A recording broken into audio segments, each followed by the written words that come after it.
Yes. Welcome to Conversation of the Heart, Season 3, Episode 10. Let's Get You Hired and Get You Paid, featuring Stauna Soanes. We're going to try this again. Appreciate it. Appreciate everybody tuning in.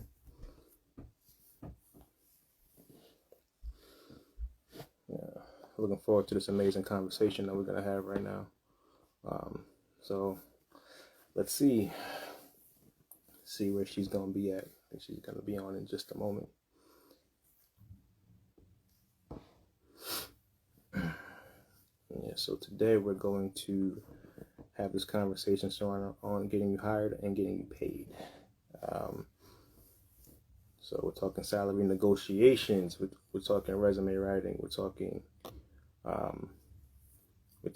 how to utilize LinkedIn effectively. So we're going to be talking about a lot of various just different things. So I'm looking forward to it.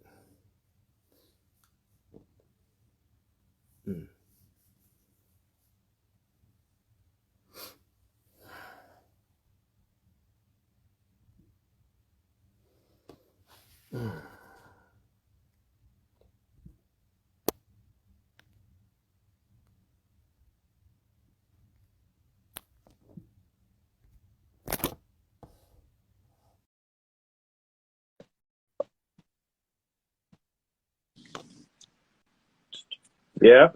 There it is. There it is. Yo, it's crazy. I don't know what happened, but technology. But I'm glad I could see your face now. I'm glad this is more comfortable. I told you it was nothing special. Try to tell you. You don't want me to get started today. No, we shall not. We shall not. It's supposed to be an incredible conversation, and Yes. I don't want to go left on you. So, okay. So for people who don't know, this is the amazing Stauna. She's a friend of the show. We do this once or twice a year, and it always ends up being hours of conversation. So we'll see what we can do tonight. But tonight is going to be a really incredible night because we're talking about getting you hired and getting you paid. That's going to be the topic of conversation. So we're going to be reviewing a lot of just different conversations and different tools and guides and advice to get you hired and to get you paid, to get you raises, to help you utilize different tools to get you to the next level. So Stauna, she is, man. I mean, I'm losing track of all of the accolades. She's one of the top HR executives in New York City. She is an entrepreneur. She owns a nonprofit as well. She's a DE&I expert. She's all around a speaker, philanthropist. I think I'm missing a few things, but I'll leave that for you to fill in. But first and foremost, she's just an incredible person, a dear friend of mine, one of my closest friends, somebody that I lean on for a lot of different things. So I just want to say I appreciate you and thank you for always making yourself available for the people. So appreciate you. So for the people, so we didn't do this before, but for the people who don't know you, just tell them just a little bit about yourself and what do you do? Very funny. Yeah. One, thank you for having me. Appreciate the warm welcome that you always give, and really super excited to hopefully provide some insight, some direction, and help persons out here get hired, get promoted, continue to move their career further. I really think it's important that we invest in ourselves. So really hoping that we could share some information that's helpful to individuals out there who's looking for more. About me. Golly, I feel like you've said quite a bit about me already. Yep. I'm not sure what there's left to say. So if we're thinking specifics as it relates to profession, I've been in the HR world for, dating myself here, more than 15 years, and still am.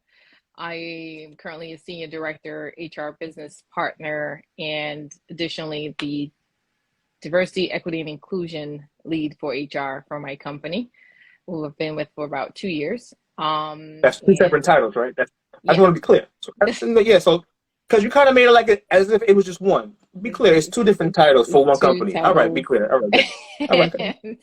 It's great responsibility, but I'm really excited and energized by the work that I'm doing and helping others. I'm also excited by the work that I'm doing as it relates to the nonprofit and really looking to get things going since COVID, things kind of slowed down. So looking to get that going as Voices United, grassroots foundation, really helping particular causes across the globe, really focused here locally, but looking to expand even more so. And my company, as Soanes Consulting, that's really specific to HR and business consulting for individuals as well as small businesses, providing career coaching. I do executive coaching as part of my work, and I really watched that I was helping individuals move into the higher levels of corporate, right? So, for example, I formerly worked at JP Morgan and was assisting a lot of our executive directors become managing directors, the highest level in the organization, and thought that same executive coaching, career coaching that I give to these individuals, who I have to say I'm 100% successful so far, I would want to do that for especially my people. So do that on a sliding scale. So providing a host of resources for individuals and small businesses. That's what I do. That's what I do in my spare time. Basketball, I literally played this week. Really hadn't Yep. done in a while. The game is on at 9, so I'm kind of, I'm with you guys, but Yeah. at Good some luck. point, yeah. Good luck. That and thanks, Randy. Play volleyball actively. I'm actually missing a game for my team tonight, but made the commitment to be here, so I'm here with you. And I had fractured my finger, so that really wasn't going to Yeah. happen. I didn't plan this out properly. I didn't realize, but never mind. It's fine. Yeah, Randy, me too. I saw it and I was just like, yikes. But I'm like, you know what? If we could get out of here by like 9:30, that's still enough time. Basketball takes hours, right? So Yeah. it's on, Yep. right? Well, it's on the Yeah. channel, I but might have to. until it's ready. Yeah, I might have Yeah. to peek. Yeah. Yeah. Cause. All right. Cool. All right. So let's get to it. So, you know, we'll Okay. start from the beginning. So Okay. I'll start with resumes. There's a lot of questions about resumes and, Always. you know, what should it be? What should one pagers, two pages, and it has to strictly be one page. I have my own thoughts of it, being in HR myself and actually being on the ground as far as being being in recruitment and training. Mm-hmm. But what say you? So like what do you like to see? And I know it also depends on the level too, of course, but what Yeah. do you like to seek from, I'll say, from an intermediate level, to more so of a senior level? Yeah, I can do that really quickly. I will say there's not a one rule. Let me just say that, right? So stop Yep. listening to people who are giving you this one rule idea. I see it. I've recruited right now as an executive. I approve offers. I don't generally get involved in that portion except for senior levels. Whether it's directors and VPs and above is really who I'm interviewing. I'm also looking to hire personally. If anyone knows of anybody, I'm looking for a senior HR business partner for my team. But a few things. I think this idea about this one page is foolish. I don't agree with it. I don't believe in it. It doesn't really ring true. I think it's a matter of your resume having substance. I think at a senior level, we're really looking at CVs. I think you want to ensure that we're seeing what we want first. So often Mm-hmm. enough, I see persons put in the education at the very top. Education is literally a check the box, right? I am not super concerned with that. A recruiter is just ensuring that we meet the requirements, the criteria. Want to see your skills and abilities as they align well to the work we're asking done. Want to look at your professional summary. Hopefully you have one to provide that's really helpful in giving a brief synopsis of who you are from a professional standpoint, and certainly your professional experience. So really your skills and your experience is really super important, and your languages, your affiliations, your education, those things are nice to have, and they really would come for me at the bottom of the resume. But I Mm-hmm. would say don't sell yourself short. If your resume is 2 pages, that's completely fine. If you can get the information you need out on a resume in 1 page, that's okay as well. But that's generally entry level, where you're having a 1-page resume. By the time you've had really good experience, you have more. Keep, about 3 to 5 bullets of really high level things that you've done well, and speak to experience within the 10 years and maybe make mention otherwise. So it's going to be very specific to your level on what you're looking for. in an organization, but I'd say speak to the HR professionals if you have questions about resumes, and not to friends and family who just have ideas. Like Terrence is seeing a Yeah. ton of resumes every single day, and he can tell you which ones are attractive and which ones aren't. In the same way, I certainly can share that information. So invest in yourself. Hmm. If you're looking to, find a new job, gainful employment, invest in yourself. It doesn't take much. I'm sure 6 degrees of separation. You know someone who knows someone. I'm always happy to help look at a person's resume for them. So again, for me, it's not a one size fits all. It really just depends. And I'm glad you said that because people rack their brain, they cut their resume short, right, to try to fit in this box of, oh, it needs to just be one. Now, again, now there are people on the flip side where I've gotten 10-page resumes and I'm like, and I mean literally 10 pages, and I'm like, this, I don't believe you, Terrence. I do believe I, you. I kid. I do. I've seen. uh, if I could show you, if I could I've tell you some seen. of the things I've seen, and that's what because, and that's the reason why I want to have this conversation because I see things. Yeah. And I have seen things down through the years, and I'm like, this isn't it. Yeah. Like Yeah. we need a lot of training. Like we need a lot more knowledge out there of what to look for, and how to just create the proper resume too. Please have your experience. Please, that's that's geared to the role, right? If you were a shift supervisor at CBS when you were 16, I don't need to know that. If you're coming to me to be whatever it is, accountant, a tech, whatever it is. I don't, that was great. You were a supervisor, a cashier at CVS, but I don't need to know that right now, right? That was 20 years ago. It is what it is, right? Like, so just kind of just go with, make sure that everything, whatever role that you're going for, that the experience is Relevant. aligned, Yes. right? Is relevant and is aligned and clear on the resume. Because not all recruiters are created equal. And I'm gonna tell you this: there are some recruiters that will take your resume and they won't be honest, they won't look right. They'll go, "Oh, it's not here. Okay, trash." Right? So you want to make sure that your So true. resume is also easy to read. That's something that's super important too. It's easy Yeah. to read in a sense where I can pass it from me to a senior leadership, and everything is there. Everybody is busy. Stone is busy. She got meetings Busy. after meetings after meetings after meetings after meetings. A lot of times we ain't got time. I'm in a lot of meetings. We ain't got time. So just make sure that everything is out and open and where we can see Yeah, it. I think people miss that, right? No Like your pictures. resume is a representation of yourself. It is. Right. Your professional self is what you're bringing. And Yes. to be able to quickly identify the skills and abilities that you have that ring true to what would make you a successful candidate, super important. I mean, I remember days years ago when I would recruit, and for any particular requisition, which equates to a role for persons out there, you may have 100, 200, three. I've seen over 1,000 resumes for one requisition that I was hiring for. And it's to think, how do I select out of that huge bunch, right? So I'm not going to take the time to really scan through in great detail the resume. So I need to see your skills and abilities, that you have the experience Yes. relevant, and check off the other boxes. So taking the time to ensure that you have information that's relevant to that, and there are many things that you'll have otherwise that are not in your resume, but that's where you'd speak to it in the conversation when you'll get called for an interview. So really keeping those things top of mind. But I can't signal enough, it's really helpful to have that professional summary that just gives a brief synopsis of who you are, highlighting your skills at the very top and really speaking to your experience.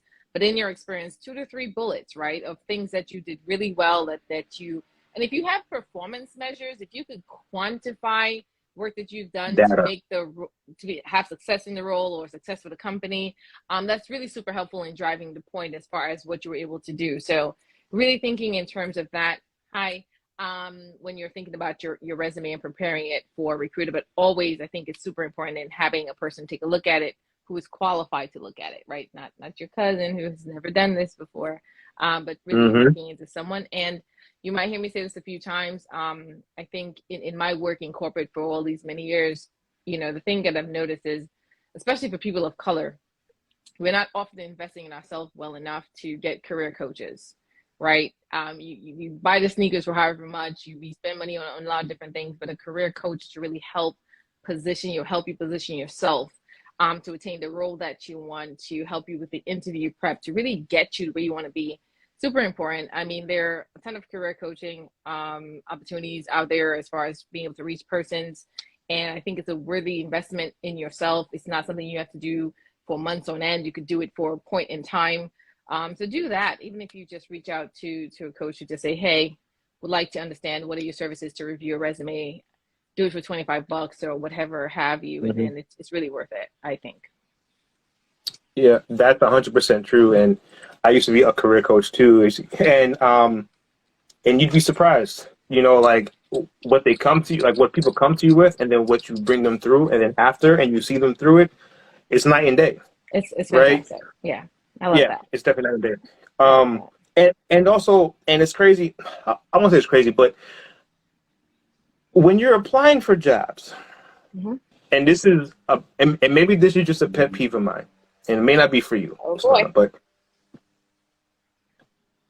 when you get a call from a recruiter, and they go, hi, hi, whatever, hey, Stauna, blah, blah. Hey, what job is this for again? Okay. You know, I apply to so many. So, and this is what and the reason why it's a pet peeve for me is this. Listen, if you go out, whatever the case is, you have a good night with somebody, or you go to a party with friends, or whatever the case is, and you get like phone numbers, right? Yeah. Right? And then somebody hits you up, and you hit them up and say, hey, how you doing? You know, good meeting you last night. And they tell you, oh, Joe, who is this? You know, I got so many numbers last night. I don't know who this is. Here's what I would say. I can't do it. It's not just a pet peeve. It's just bad business, right? It's bad conduct. It is. I'm showing you guys my book. This is my little black red book, right? And this is like literally just for interviews, hiring, etc. And I'll give you a little quick snapshot of what I have in here. So when I made the decision to look for employment outside of JP Morgan, because I'm in the point in my life where I'm maximizing on my earning potential. Yes, you are. At this phase in my career, I am literally staying in a position for no more than 2 to 3 years before moving on to the next. And while I had opportunity, I was curious to see what was outside. Right. So I make a list, one, of companies I'm in conversation with. I have a list of my references, their information. I have a list of what my current salary, all of that information is, and what my ask is, what I'm looking for. In addition to that, right, and any day or any time that I'm applying for a new role, I make note of it. The company I applied for, the role that I applied for with that company, and the date that I did it. So when I get that call and the person says, hey, I am X calling from here, I am very clear to go back to my book and know, well, what was the role I applied for? What were some of the notes for the role? And I'm ready to have that screening call. So it's information here. This is when I was in my search, 2 years ago, and updates. I keep notes, like I'll say, this is a company, here's some notes from that company, here's who I spoke to from that company. So I could always go back and see what companies I spoke to, how I felt about them, companies that I didn't feel good about, that I would not look to go interview for again. I keep it all in this book. And whenever I am ready to look again, I will do the same thing. But my company has been great. And so in 2 years, I'm promoted and we're doing fine. But I tell persons that I provide career coaching to or executive coaching to have a black book, whatever color you want, but have a book where you keep that information, you keep it stored, so that when you're getting the calls, you're not kind of sitting there with a recruiter who's like, wait, so you don't even know what company you apply for? Okay, I'm done here. Really a best practice to keep your information handy, but also to ensure that you have a listing of like, well, I wanted to ensure that I knew my benefits, how much I was paying for every single one, so that I could measure against the new benefits that they would offer me to ensure that I was in the positive in my net pay. Right. So again, a lot of different things to speak to and talk about as it relates to this, but really thinking about keeping tabs on your journey as part of my career coaching piece with my clients. So let's move to LinkedIn. So LinkedIn. Yeah, I sighed because to me, LinkedIn is one of the most underutilized tools that we have. Yes, people are on LinkedIn. Yes, they're on LinkedIn. Yes. But they don't use LinkedIn.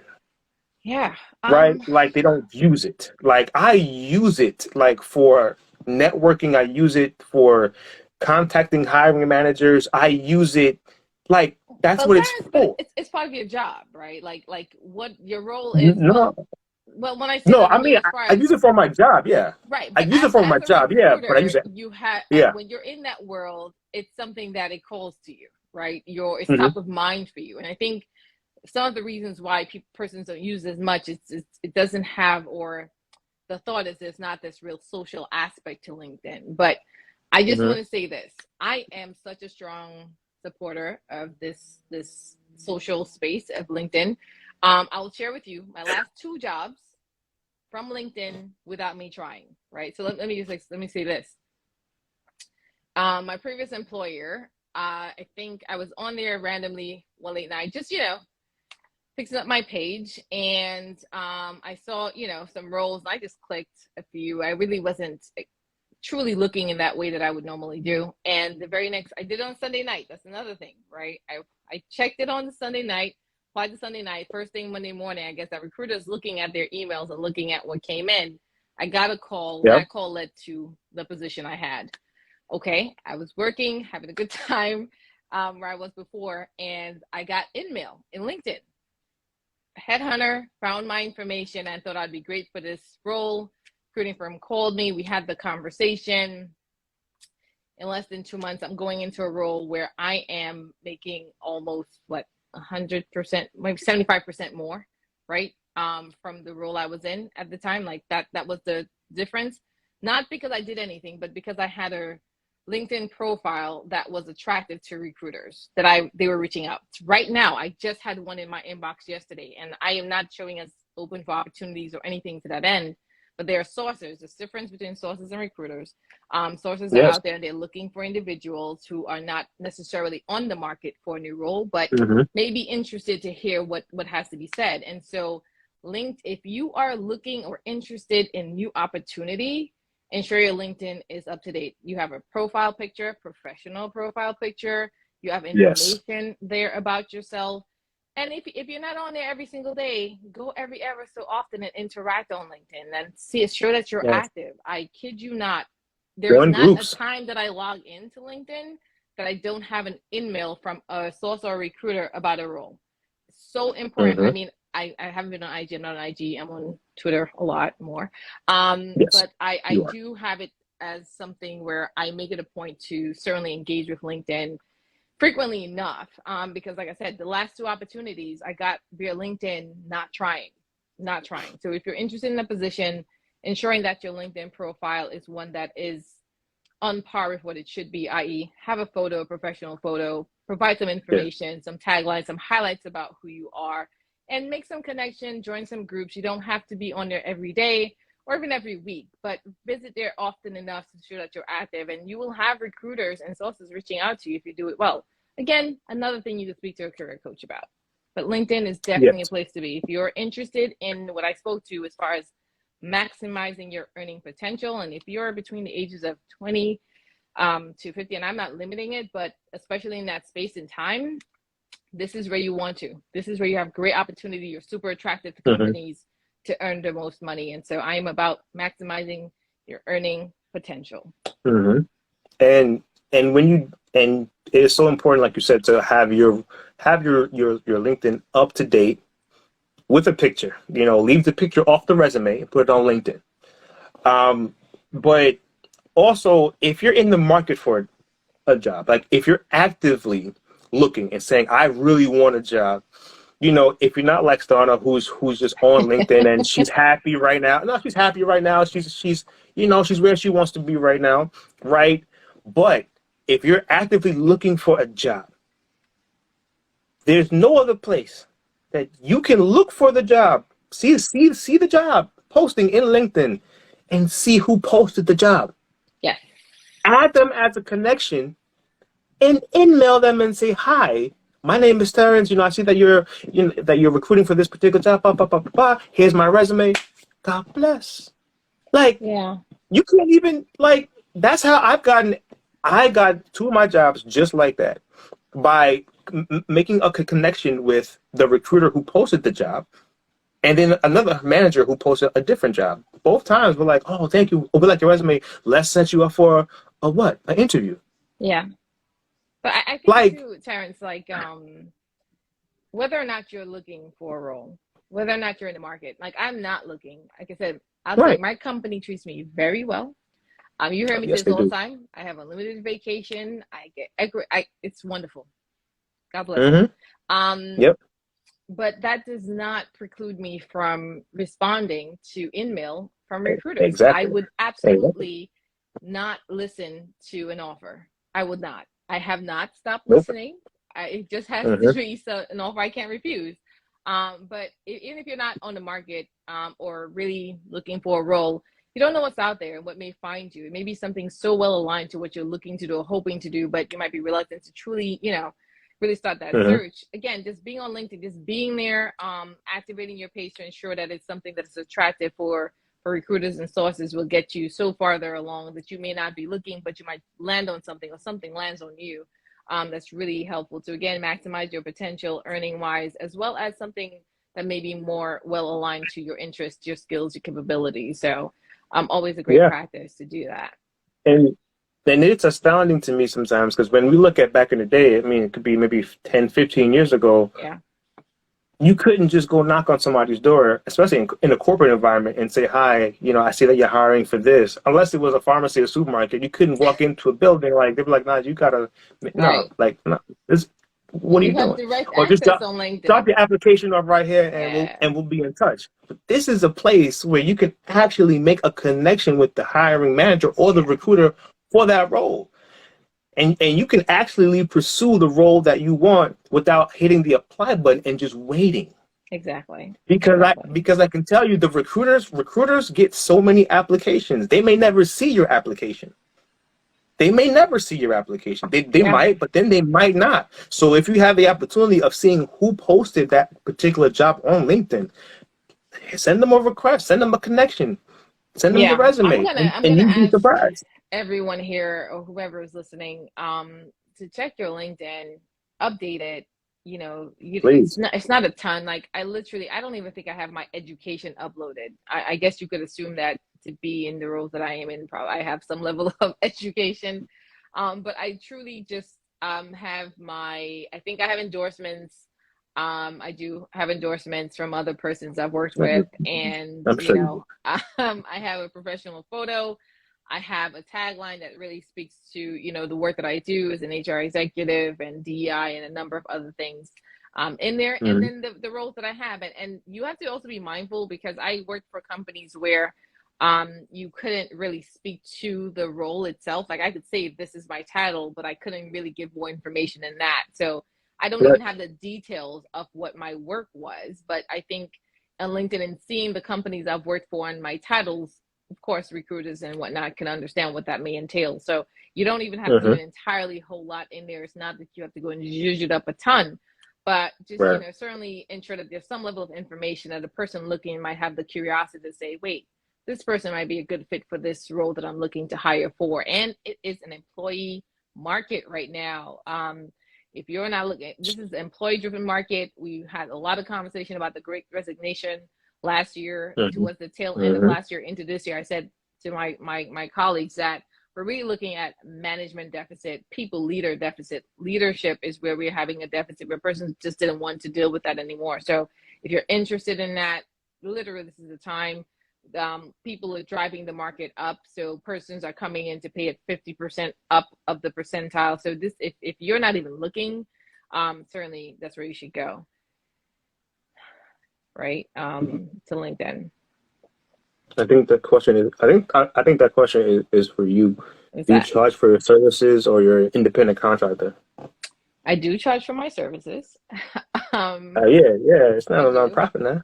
I do charge for my services. I am certainly thoughtful, and I think I will share that I have certainly created what is a sliding scale, right? I am mindful of the population that I'm really seeking to provide help to are persons of color and, are more vulnerable populations for the most part. And so for that reason, I have a sliding scale opportunity for persons, whether it's, career advisement, career counseling, executive negotiation, resume reviews, or even small businesses. I do. I do provide that. Thank you. Yeah. Hit her in the DM, please.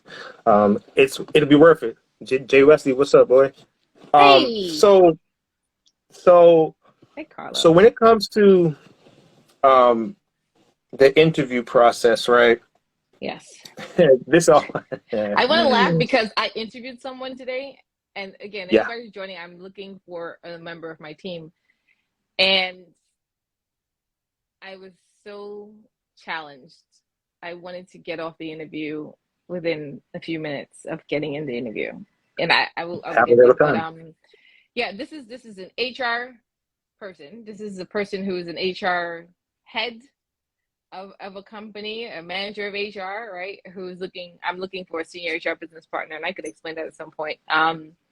And I was so challenged by it, right? That I reached out to my leader, and we were both like, she wrote to me, "What is happening here? This is how bad." Yeah. So, let's talk about interviewing because I think so many times I see great resumes and some great information, but persons are just stuck in the interview phase and don't see themselves beyond that. So yeah, but Hmm. I just had one of these today where I really had to pause and step away from my computer. Yeah.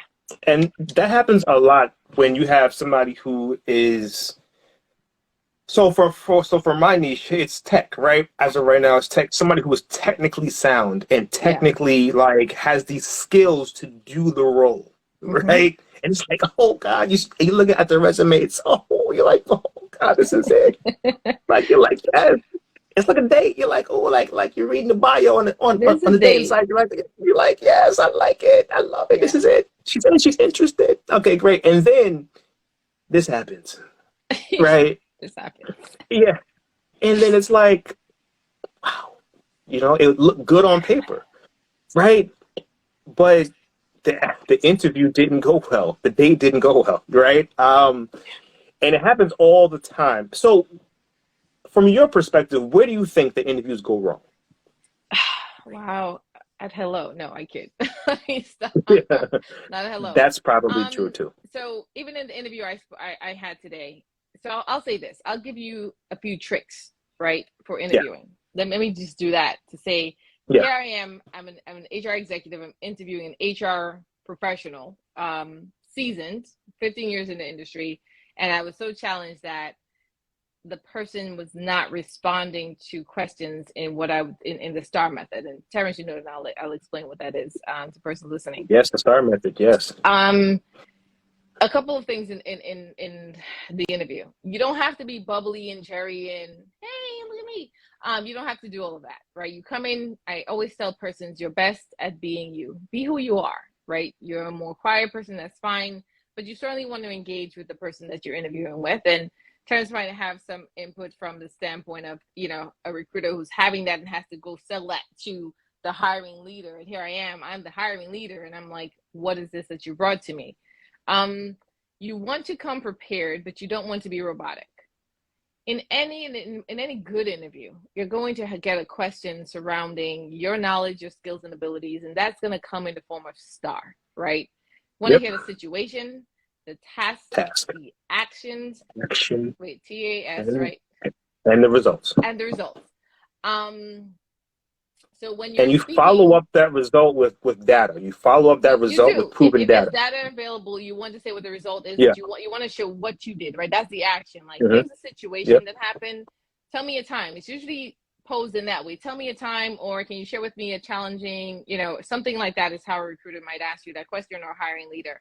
So you want to say, Hmm. here's the situation, here's what happened, here's the task, here's what there's what was in front of me that I had to do, here's the actions that I had to take to solve for it, and here's what it resulted in.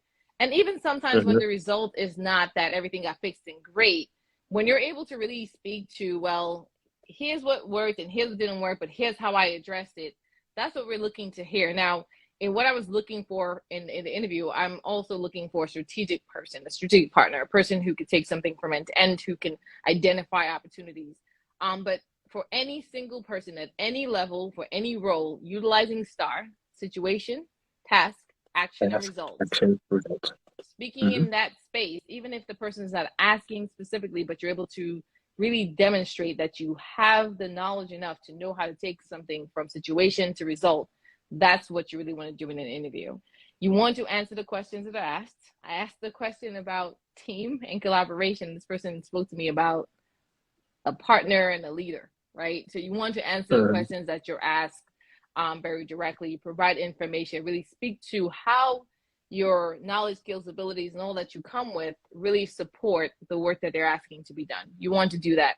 You want to engage with the persons that you're speaking with. Again, you don't have to show up beyond who you are, but you certainly want to show the interest. You don't want to come with cookie cutter information. I could very quickly, I'm an HR professional, I could very quickly tell when you're just giving me what I want to hear, what you think I want to hear. Don't speak badly of your previous employer. Do not ever. You might say you had challenges and you were concerned, but don't speak badly of anyone. And in the interview, and I again, the same thing I would say with the resumes and having someone review it. I always raise my hand with my friends, my family, happy to do a mock interview with you. I think people are afraid to do that, but isn't it worse if you go to the interview and you're not prepared? So we could do a mock interview and I could ask you some questions. I usually especially say to them, do you have a difficult situation to speak to? Do you have some things as far as growth opportunities and being able to speak to how you've addressed them? So there's certain standard things that you might want to think about before you walk into an interview and not just walk in like, okay, I have an interview, I'm just going to go. But especially just that having a situation that you're ready to speak to, how you got it to results, so helpful in having a successful interview. Yeah, I couldn't agree more. Especially with the STAR method. Most people they don't really follow that method unless they're told. Yes. But that is the standard method, to interviewing, right? And if you're interviewing with any one of the fan groups, Facebook, Amazon, Netflix, Google, be prepared for follow-up questions, after the STAR method, because they're big on those follow-up questions after the STAR, method, after that result question, after their questions. So what would you have done differently? Yes. What did you learn from this experience? And those things, and those are the things that you really don't want to fluff. Those are things that you want to be prepared for. That, right? So when you're speaking to, here's what the result was. Like after successfully transitioning to X, Y, and Z, really, as I took, and I always do this with my teams, we have retroactive meetings. I don't say post-mortems because it just sounds too, but we have retrospective meetings, and to say, well, what could we have done differently for better success? And to say, here's what I learned. And so in the next opportunity, here's what I would do different. Not to say we didn't find success, but here's how we could have done this more efficiently or better or something to that end. You want to really demonstrate that you're able to assess, reassess, and come up with something new and different at the same time. So you could build that into your response, right? And that was I've done that and had interviewers kind of stomp like, okay, I really was going to go there, but you already kind of gave me that information. So 100%. Being able to proactively speak to it, I think, is also very, very helpful. Very, very helpful. And the one thing is, because we're going to get to the good part, because this is what people probably going to want to know about: salary. So, and benefits. Salaries. The one thing I can tell you is know your numbers. Know what you want. Know what you want. Period. At a total compensation, know exactly what you want. Yeah. So when they ask you this question, so what are you looking for in total compensation? You could. Whatever's good. I got 5 on it.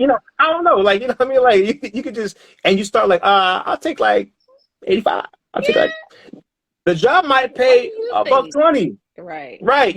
And some people say, oh, whatever the market value is, I'm not sure, negotiable, whatever it is you want, it's fine. Like that's problematic, especially for our people.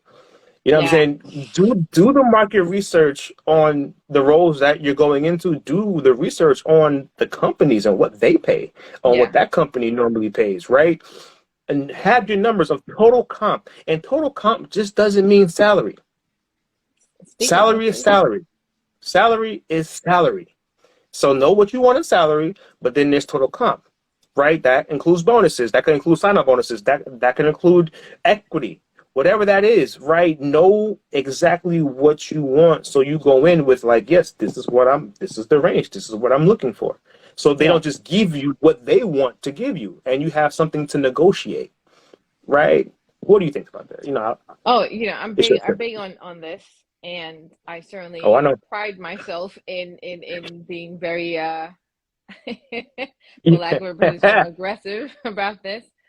I smidge. a smidge. I definitely say to all my clients to have. I need you to have three numbers at the least, and here are the three numbers: the number you could live with, i.e., this is the Hmm. minimum that I'm willing to accept. Um, Hmm. the number that you think really makes sense, that's really aligned with your knowledge, your skills, your abilities, and what you bring to the table and what they're asking to be done. And then your love number, which is not 10 million or whatever have you. It's really a high number that you really feel, I would love this. It may be a little higher than what I think this role calls for, but do that. Again, market research. You could go onto the BLS.gov site. You could go to several different places to see numbers. Be mindful of where you get that information from and get information from one source. Like I see that sometimes and I'm like, okay, I don't know. This is not a reputable source. So you saying that to me doesn't mean a whole lot. So be mindful of where you get your information from. But use that as a guiding principle. Also knowing that the job titles vary in different spaces. So this might be called this here and this over here, and it's not the same, and the numbers won't look the same. So it's the responsibilities that you're looking for, but have those numbers, and also be mindful of those numbers are not your net.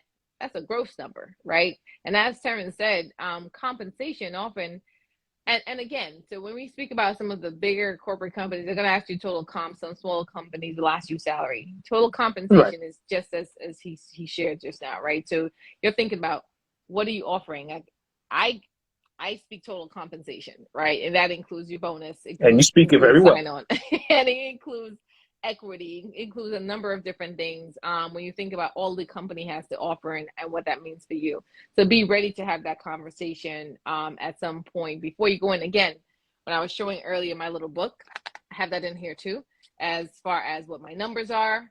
And if I say like my number that I had going into this role, this job rather, this company, um, I surpassed that number by a couple Ks, right? In here. And so coming with your number, and you know what it was? I was just like, I'm bold and I'm gonna go in with my love number, my love number, not even just my love number.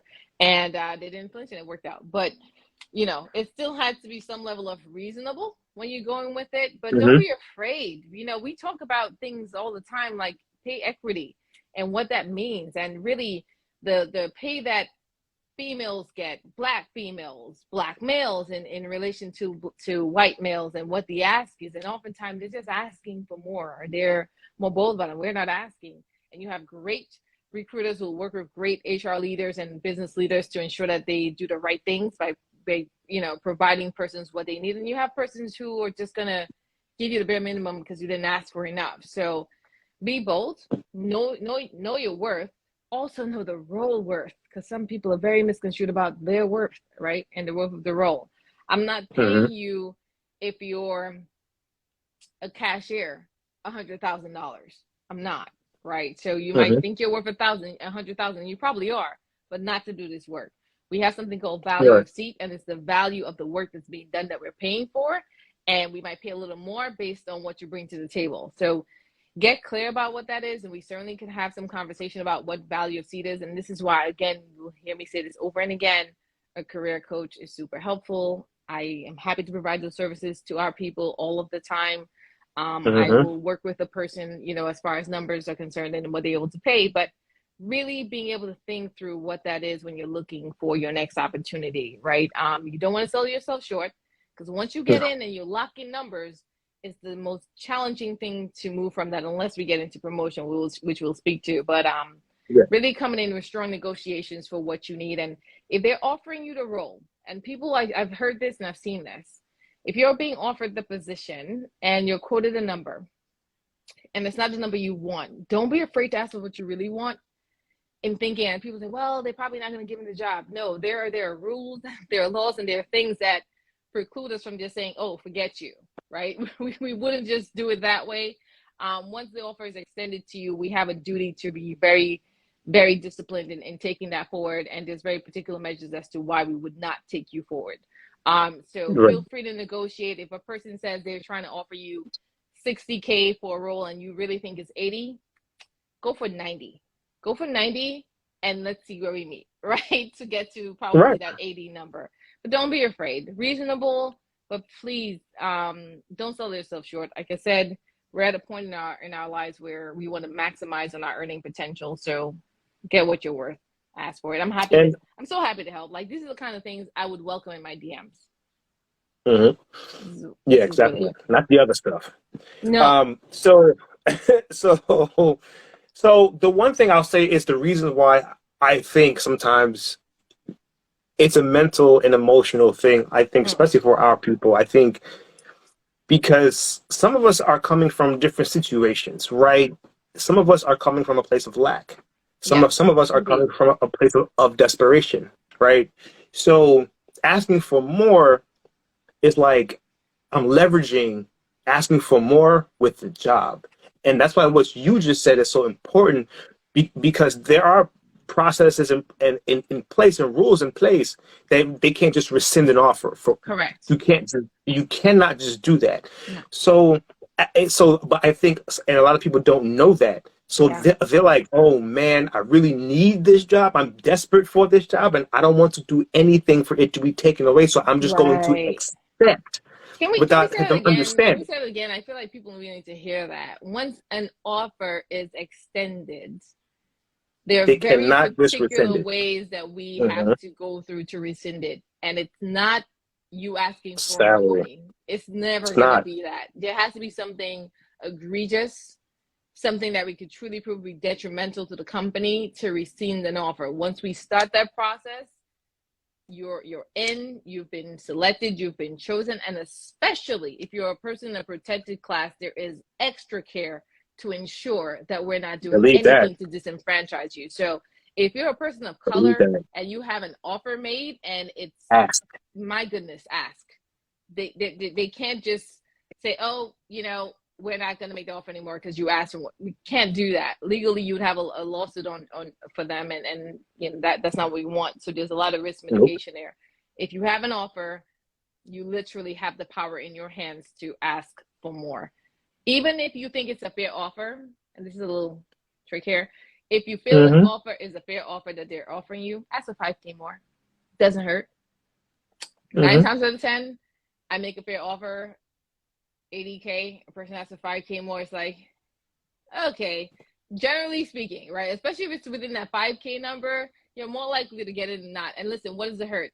They could say no, what we Mm-hmm. can really offer you is 80 and you get your 80, or they could say, okay, fine, and give you 85. But it's a gift that keeps giving.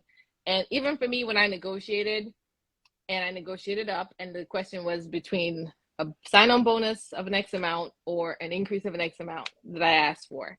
I went with the increase because it's that gift that keeps giving that helps propel my salary even more. So I tell people all the time, the bonus is one, they're taxed higher. Two, Mm-hmm. it's a nice to have. But if it's a choice between the two, I always say go with the additional salary. Always. Right. Right. Um, and that's something that is so important for us to really understand. It's to go after exactly what it is that you want and even go for higher. And even Right. if a company says, I can't do this, I've seen companies say, yeah, but I'll give you 2 more weeks vacation. Yeah, that happens, Now, right? That happens. now for some people, that's better than money because it's like, oh, thank God. Like, I can just get two more. I mean, who wouldn't want two more weeks if you don't have unlimited PTO like Starner? Then 2 more extra weeks of vacation goes a very long way, right? Or whatever the other case is. So don't be afraid to at least ask the questions, Yeah. right? And that's what I want people to get out of this because it's like, well, how can I negotiate? And it's like, how can you not? Negotiate. You can't afford not to negotiate for yourself because the company's not going to advocate for you. You have to advocate for yourself, And that's the thing, right? right? If they're saying that, you know what, can't really give you that extra 5K you're asking for, it really is 8. You are absolutely available to sit here and say, well, what can you do? What can you offer? Because I really would love this opportunity. I just feel like I just need something additional. So this is literally the prime time. That time when you're coming into a company is the time to negotiate all that you're looking for. Because what I see so much of is persons coming in, taking what is given to them, not really asking for what they really want, and then being disgruntled, being upset. And then I'll hear all the things, oh, this company, and I know because I'm sitting on the back end, so I understand that. And persons are upset because they're not getting this, or I thought I could get more money, they're not giving me more. This is where you do it. This is literally your opportunity to make sure you come in and you come in well and you get what you Right. really want. And so you feel good about every time you sit here and do your work because you feel like you're getting paid for the work that you're doing very well and you're valued. So ask those Right. questions. If they can't give you the sign-on bonus, if they can't give you the additional increase, what can they give you? Is there opportunity for additional vacation time? Is there opportunity for equity? Really try to negotiate what else you can get out of this partnership that you're going to have Mhm. with them, because they're paying you money, yes, for the work that you're doing, but you're also giving them your time, your attention, and your expertise. And so you are the Right. prize. You are the And prize, not the that was company. exactly You are what the prize. that's exactly what I was going to say, because we have to come from a mentality of, okay, I need them. No, they're looking for you. I think we've come a lot. Oh my God, like we're like Thank I need goodness I had them. this job. No, they need you. No, I know they they need need me, you. right? I bring something to the table that is unique to me. Yeah, You are the right. prize. And I say that in relationship. I say that, listen, work is an extension of a different kind of relationship. It requires trust and all these different things. You are the prize. When I go into conversations with companies, interviewing, I'm interviewing them. Like, why should I want to work for you? Why? Right. So get bold And that and and that's a speak real for thing. what you deserve. Absolutely. Because what people don't understand, it's a relationship. And and and look, and everybody has ego in real relationships, right? Like nobody's gonna say, like, oh, I need you, right? Like, oh, I need this person more than I need. No, they're gonna be like, who are you? I'm me. You know what I Yeah. mean? Like, we have that arrogance in relationships, right? And in life, right, with your friends or whatever. Like, nah, I'm me. It's the same thing in work in corporate America. No, I'm me. You need me too. You need Right? me just like I need you. Right? Exactly. That's a fact. You know, but for some reason, because they're giving us this, we're like, oh, thank you, thank you for this, right?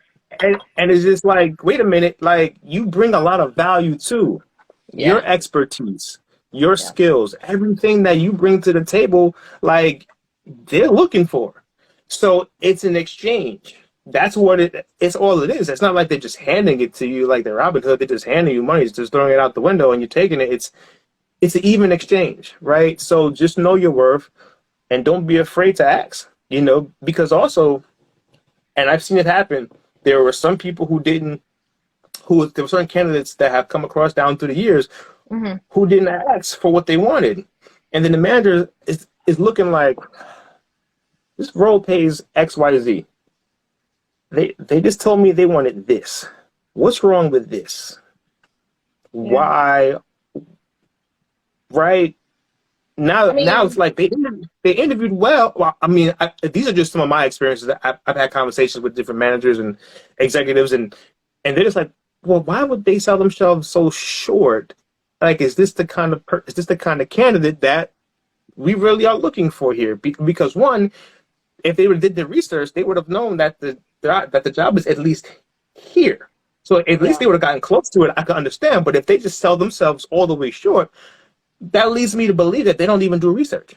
Yeah, I mean, and this is why I think cities like New York are fantastic. And that's another thing, right? When people are looking for We are. opportunities, We are especially fantastic. we are, right? Especially with a lot of these remote opportunities. Be very mindful about that. And I have so many friends, people are moving to different places, and I say to them, when you're moving and people are like, I'm moving because of X, there's some things that we just don't think well enough about, right? The laws and all of the things that govern a particular state or municipality. In that, when you think about New York and our New York State paid family leave and what that looks like, and Mm-hmm. that's a New York State thing. That is not Mm-hmm. it's not a Florida thing. Florida doesn't have Right. paid family leave. Um, Mm-hmm.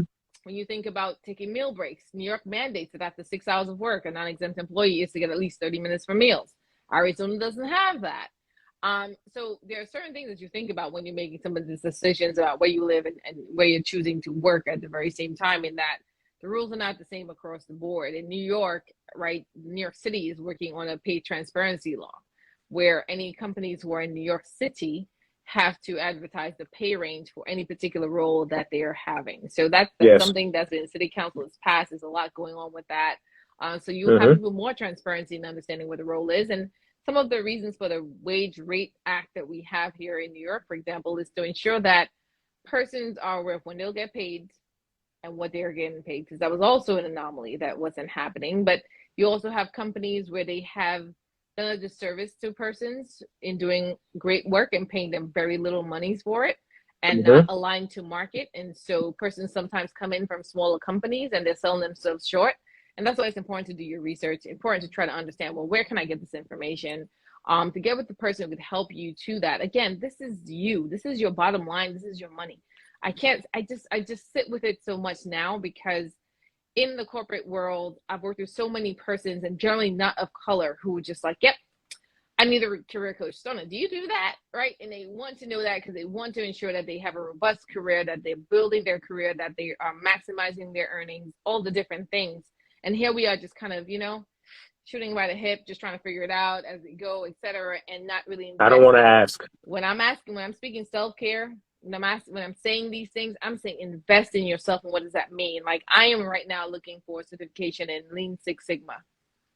I do it Mm-hmm. every day, process improvement, all these different things, but I want a certification. I want to show that I have the knowledge, not just because I do it every day.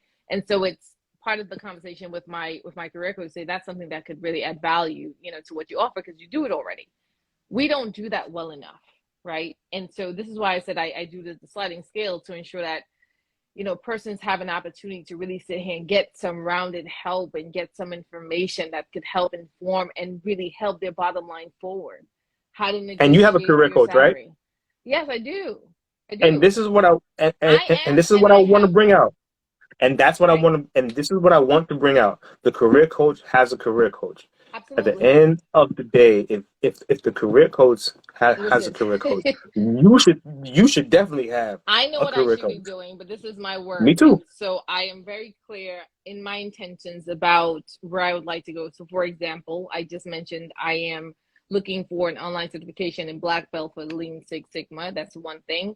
My company recognizes me as a top talent, and I'm also part of a fellowship, right? It's for diverse populations to help us map our way to a C suite.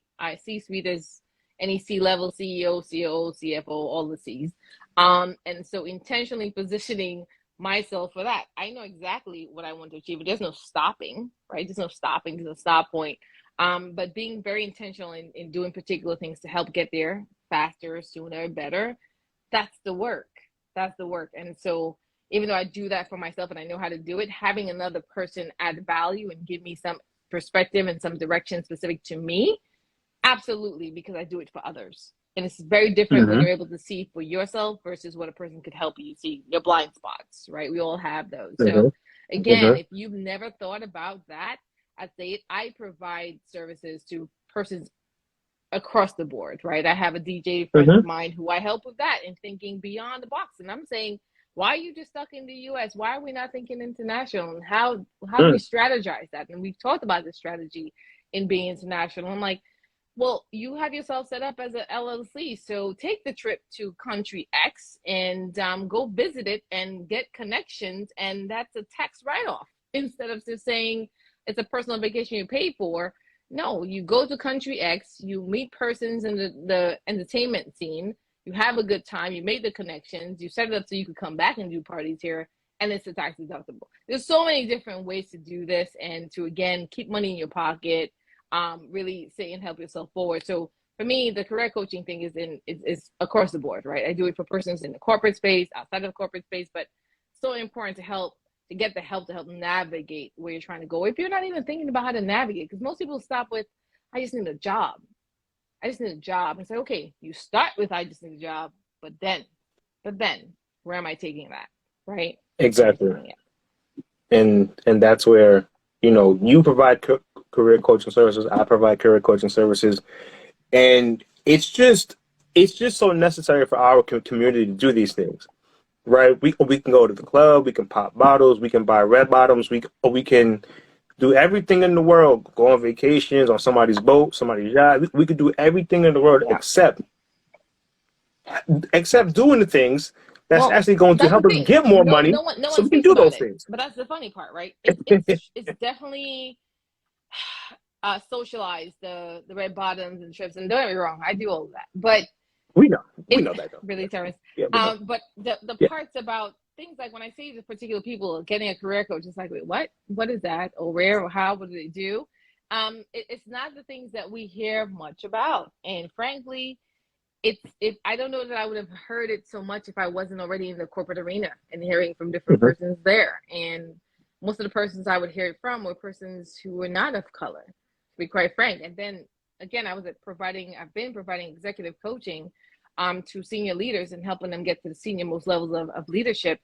And that's when they were asking me, do you do this on your own? And I was like, wait, I should. And so I started to work through that. So I think some of it is we don't know. And that's my fervor to get us to know. Because I think about all of our, persons of color and just not having the information enough to say, what should I be doing? What should I be thinking about? What's not marketed to ourselves? And, Brianna, thank you. I met Brianna through you, and I have to get back in touch with her because we've been working on creating a network for professional women of color to help share some of these tidbits and not Oh, just share it, man. but to activate it, right? To really activate it. Like when I'm sitting here saying, here's what you should do Be and the think person to about, do it. Yeah. Brianna's amazing. Mm. It's really thinking through how do we get some of the things that they don't tell us so much, right? And how do we learn that? Because what they push out there is the red bottoms and it's the foolery that I see all of the time. And it's like, how is that helping us improve and helping us grow and be better? Right. Hmm. So hopefully some of these pieces where we take our time and share this with our people, they're sharing it to their communities and want to continue to do this. Hmm. So I can't speak enough about the great work you're doing and helping information to empower our people. Yeah, I definitely appreciate that. And it's just when people get the coach, that can actually help them to get the money Oh to yeah, buy that's more that, red that's the bottoms. whole To, that's the to whole get to point. buy more red You bottoms, get the to buy coach, more the coach bottles. sets you up, you get more money, and you could get more of the things that we're talking about. But no one says Right. that. So here you are getting red bottoms on credit that you don't really have the money to pay. And we're jokingly saying red bottoms. It could be many other things, but Hmm. here you are, right? Overspending and not really investing in creating more opportunity for funding for yourself. Working smart, not hard. At Debt Free Joe would like that. He would love what you just said. At Debt Free Joe, Joel. He would love what you just said about that. My Um, guy. but you know, so we're gonna get to um raises and promotions in 1 second. Okay. But I want to talk about building brand you because I feel Oh like yeah. that is a part of getting there, right? Yeah. Getting to the raises and getting to the promotions and things like that. So when it comes to building your brand, so when people think about branding, it's like your own business, or building, Mm-mm. that product, Yeah. not understanding that you are a product yourself, like you are that, right? Listen, what Right. did Jay-Z say? I'm not a businessman, I'm a Business, man. businessman. I'm Business, like, man. Man, we come on, should man. be Yeah, yeah. all thinking that way, right? Like, I have a brand. I Yes, you my do. It should you be the have a goal, brand. but You have a brand. Um, when I think of, so it's interesting. The first, I want to say one of the early passes of me thinking about just that brand you that came from me. I was at HSBC and I was working with HSBC and we were working with virtual enterprise and we were teaching that to our mentees about branding, how to create brand you, right? So there's several different brands to me, right? There's a lot of my personal brand and there's the professional brand and the business brand, but then there's a holistic one piece. The brand is who you are. It's who you are and how you sell. You want to ensure that you're authentic, right? Nothing about hmm me is made up. Nothing about me is something that is not real. How I show up, what I do, all of the different things. However, it's different, the things that I do personally than professionally. Now, you might see me on a beach somewhere and I'm scantily clad or something, but I'm not going to be in the office that way. I'm going to be very professional. So it's hmm where you project, what brand you project, what you bring, right? So I am solution minded. I am proactive in my actions. I am very strategic. I'm very analytic. Those are Yeah, pieces sure. of my professional brand. So when you're pulling me in or getting me as a professional, I am disciplined. I am strategic. I am analytic. There are many other things that fall into this category, and that's what I am presenting. When I come to you, I am confident. I am expert in what I'm doing. I am prepared. I have the knowledge base because I have sorted out, which is why I'm speaking to certifications and all these different things. I got my certification in strategic HR leadership last year. I'm doing all these different pieces to ensure that when I'm sitting with you in that capacity, my brand is speaking to a person who is confident, who has the knowledge, who's able to advise and deliver information to help you with your strategy and to drive success in your organization. That is the brand.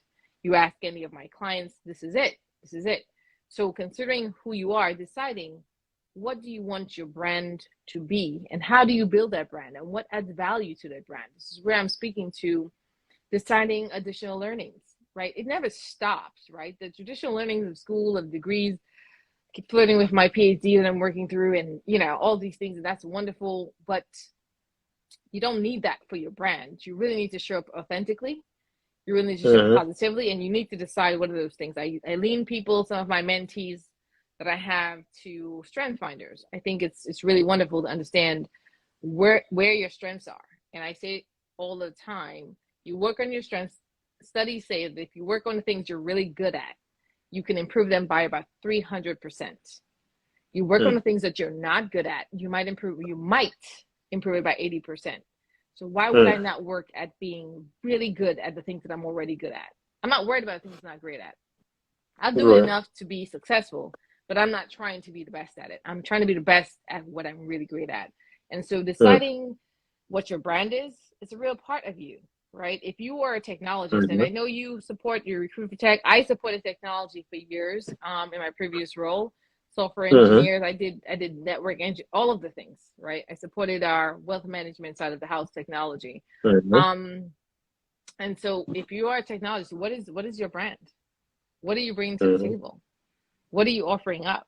It's your skills, your abilities, your knowledge, your capabilities, those soft skills. Those are what you really want to center on. And that also is what shows up in an interview. This is what you want to be ready for. When you're thinking about your brand and who you're deciding to be in that way, think about that from a standpoint of how do I show up?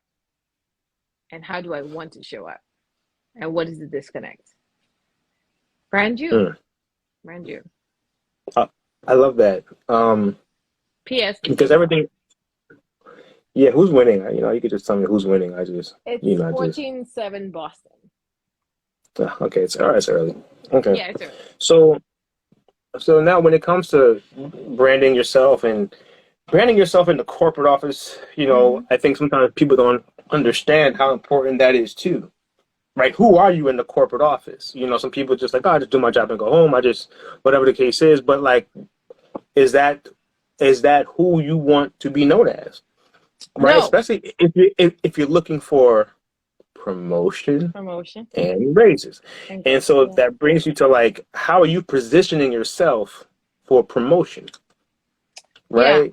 I think so many times persons, I don't think, in my expert opinion, and having sit through these conversations over and again and recognizing that more than I think it should happen, people are still waiting for their leaders to just promote them, just be able to see Mm. me, just know me. And so I challenge that, right? Because here's what I'd say as an example. For most companies, you have a performance evaluation at the end of the year, whatever your cycle is. And people are such a hard time writing these evaluations and saying what I did and what I didn't do. And it's like they're trying to remember and they're having a hard time. If you're having a hard time recalling how you performed and what you did well through the year, and you have a What do leader you think? who has multiple people reporting in, they're supposed to remember what they did and all the things you did at the same time. And so you're Mm-hmm. sitting there just waiting for them to recognize you. It's your career, it's your life. You have to take responsibility for it. And responsibility Ownership. looks like saying, I want to be promoted. I want this role, and I need to make it clear. So I came to this organization, made it very clear to my leader my expectations. I'm here Mm. to learn, to grow, to master. And I say outside zones, I under promise and over deliver. And I have full expectations that in very short order that I'll be moving on to something that is utilizing more of the skills that I'm learning and improving. And so it was very clear that I was interested in promotion. We had very intentional conversations where she asked, like, would you be interested in taking leadership for one of the COEs? And you notice in HR, it's like employee relations or, HR reps or what, or recruiting or what have talent acquisition. I said I could do that and I would be open to that, but I really want to continue to hone in and take greater leadership in the HRBP space. So having that intentional conversation with your leaders about what you really want is important. Don't just expect someone to sit there and come and tap you and say, hey, I have something for you. Now, yes, when I made my intentions clear, and eventually someone did come and tap me and said, we think we have like the right thing that's aligned to all the things that you've told us. You said you have a passion for D&I. You said you have a passion for this, and we have something that brings that together. We created this thing for you. So I think that's important, that persons, you have to not just work hard and do the right thing, demonstrate skills and abilities that align with the next level up. Like if you're saying you want to be promoted to level 2 of whatever work you're doing, get to understand what level 2 requires and start doing it now. So that when you have the conversation, you can definitely sit here and say, this requires X, and I am doing that. And I am actually doing it and doing it well. And I really want to be considered for an opportunity to really sit in this particular seat. Don't just sit there and wait for somebody to sit here and say to you, hey, I think you should be promoted. And people sit there and they do that, and people get promoted and they didn't even pick me, they overlook. It happens.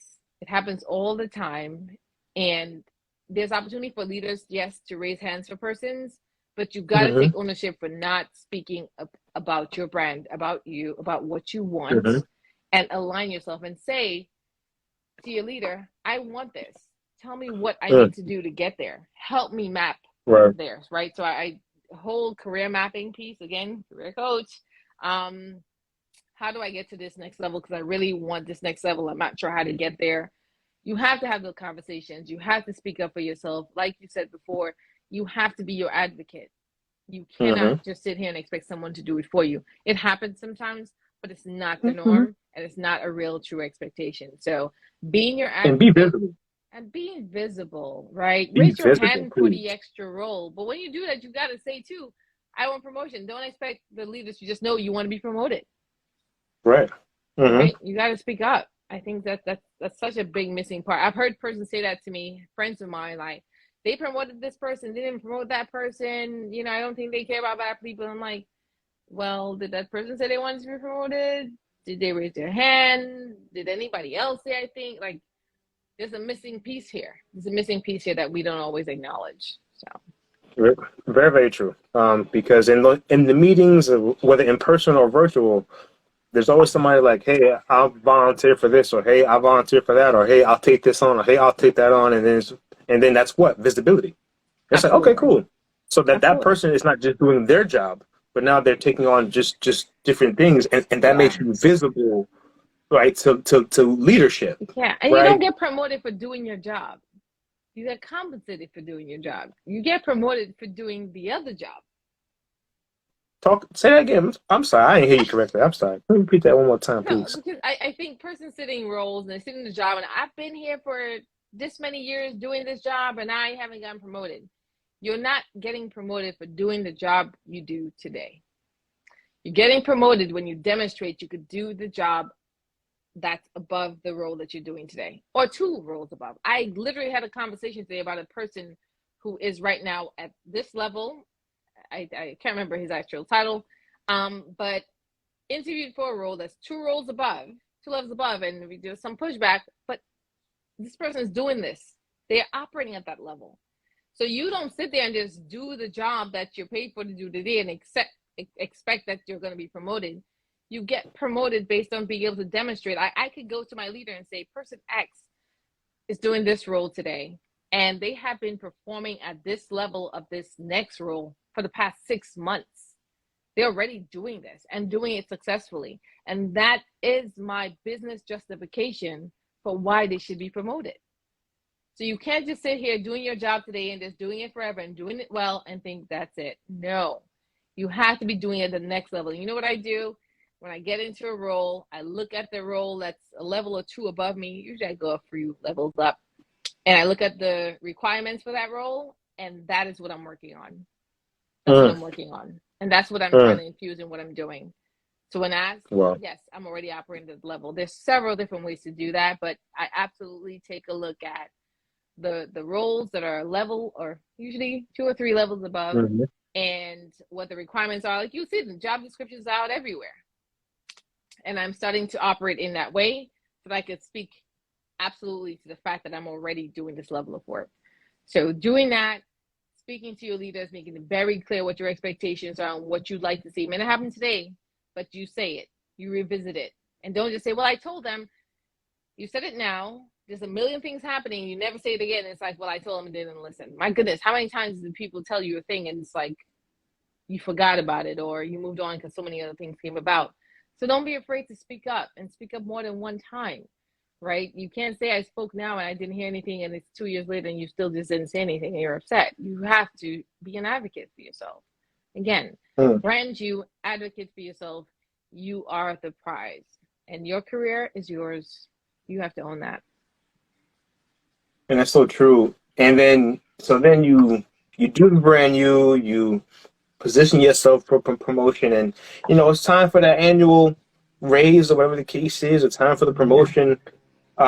Now it's time to navigate those conversations. I mean, we talked about the salary negotiations up front, but now we're in the company now, and the standard rate, the standard rates, percentages of what people get, for raises and things like that. And for most people who've been in the company, though, the one thing coming from a different company, normally there's going to be a significant increase. If you play your cards right, if you come from one company to another, there's already going to be a significant increase coming in. But once you're in a company,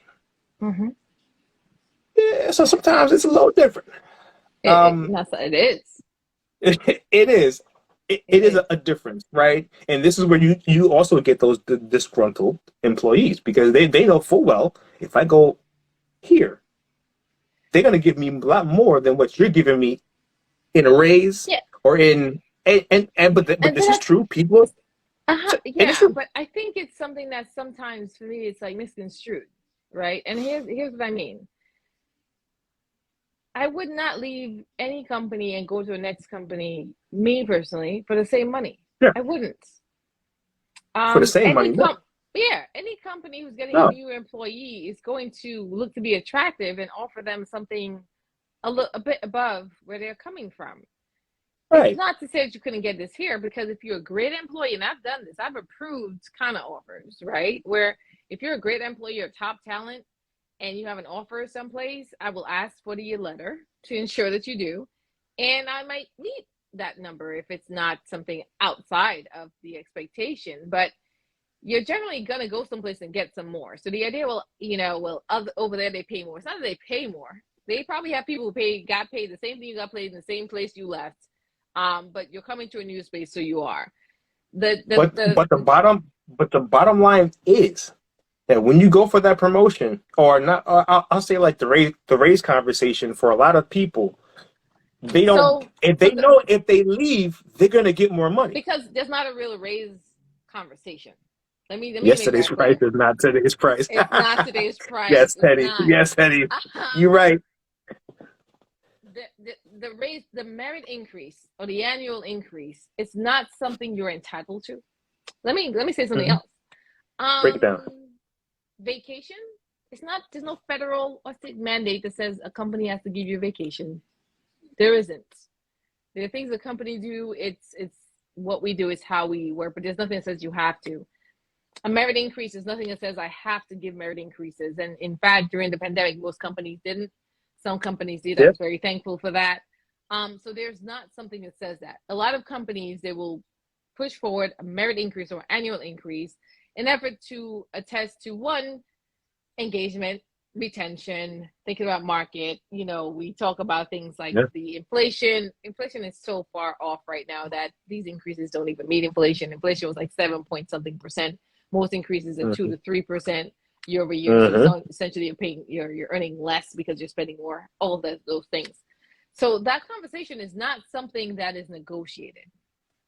How do you get ahead of ensuring that you are met with a favorable outcome for merit increase? Right. One, you got to have that conversation by the time you're doing your performance evaluation. When you're writing that document, this is where you're having conversations with your leaders. You set the expectation, what you hope to see.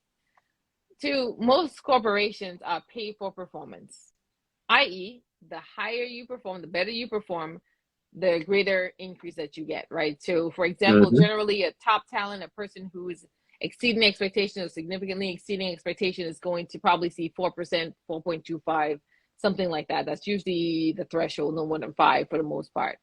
So you want to ensure throughout the year that you are performing at that level. When you get towards the end of the year, before you write that thing, before the leaders go in and put in those numbers, you want to share an expectation of, based on the year I've had, I really think I've had a strong year. I think I've exceeded the expectations. I'm really hoping that I would see a raise that looks like X. We're too afraid to say these things from time to time, right? Too often that we're afraid to really call these things out. So you know what we do? We don't see anything. And then the leader goes in and they just spreads the butter, generally speaking, not to Mm-hmm. push back, like, no, you have to pay your stronger performance stronger.